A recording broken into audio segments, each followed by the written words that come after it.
Hello and good morning everyone. কেমন আছো তোমরা? আশা করি তোমরা সকলেই খুব ভালো আছো আর আমরাও বেশ ভালো আছি।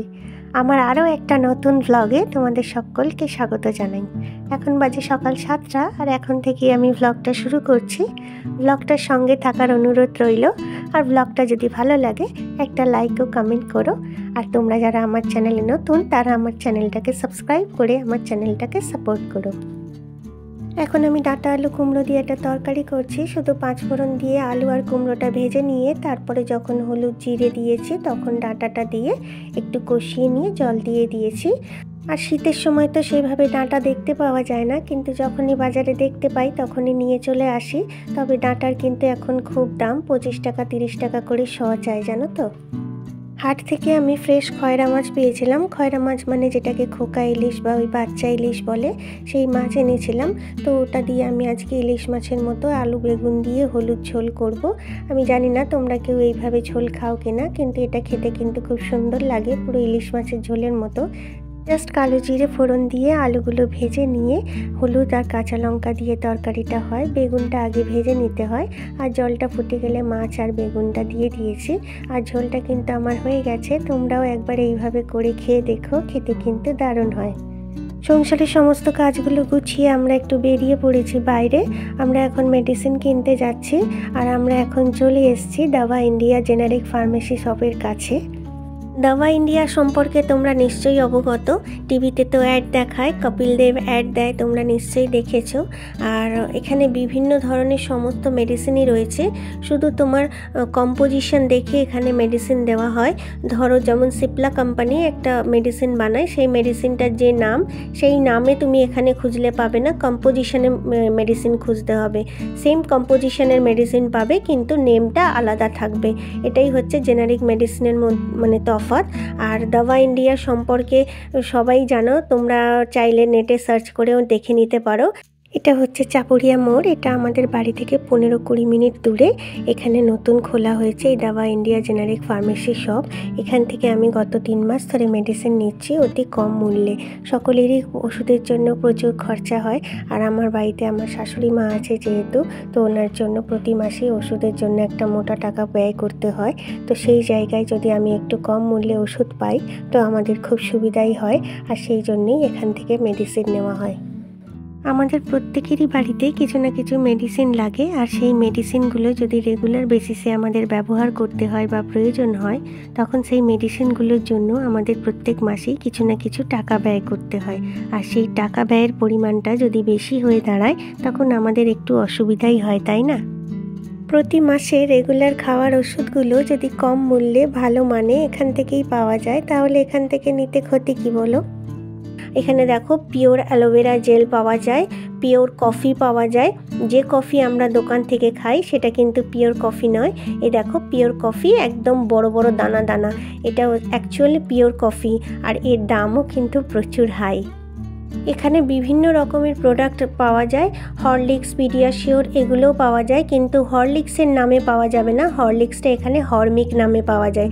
ঠিক একইভাবে বিভিন্ন মেডিসিনের নাম আলাদা কিন্তু কম্পোজিশনটা এক থাকে। ভারতের বিভিন্ন জায়গায় দাওয়া ইন্ডিয়া জেনারিক ফার্মেসির শপ খোলা হয়েছে, তোমরা একটু তোমাদের লোকাল এলাকায় খোঁজ করলেই পেয়ে যাবে।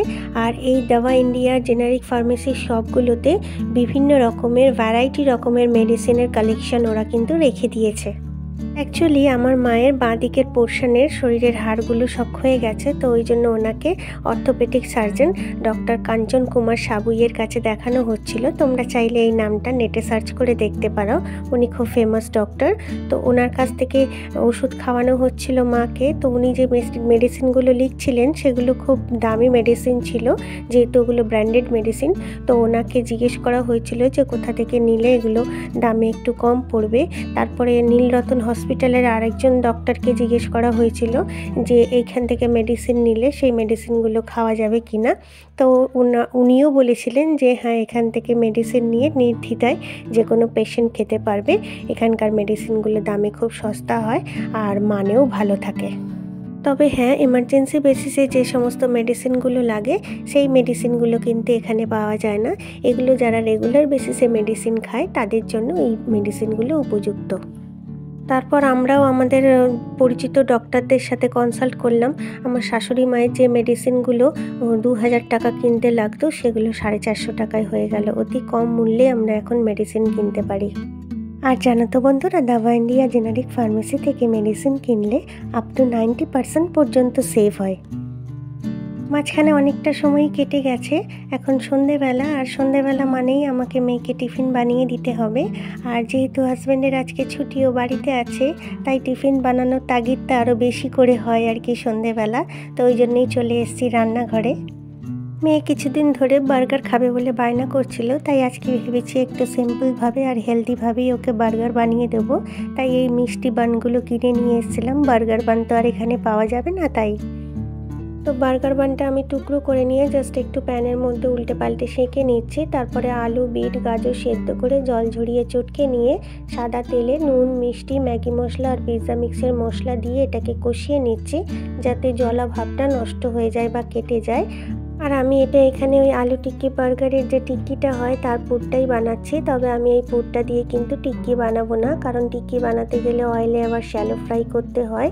তো সেই জন্য ওই ফ্রাই করা জিনিসটা আমি মেয়েকে দিতে চাই না। তাই এইভাবে পুরটা কষিয়ে নিয়েই এটা ডাইরেক্ট ব্রেডের ওপর লাগিয়ে একটু চিজ দিয়ে দেবো। তোমরা চাইলে এখানে টমেটো সস ইউজ করতে পারো, বাট আমার যেহেতু বাচ্চা খাবে তাই টমেটো সস দেবো না। আর এই চিজটা আমার সেই হোমমেড চিজ, যেটা রেসিপি আমি তোমাদের সাথে শর্টসে শেয়ার করেছিলাম, সেটাই আজকে আমি চিজ বার্গার বানানোর জন্য ইউজ করছি। আর তারপরে আর এক টুকরো বান দিয়ে উল্টে পাল্টে সেঁকে নিয়ে গরম গরম সার্ভ করে দেবো।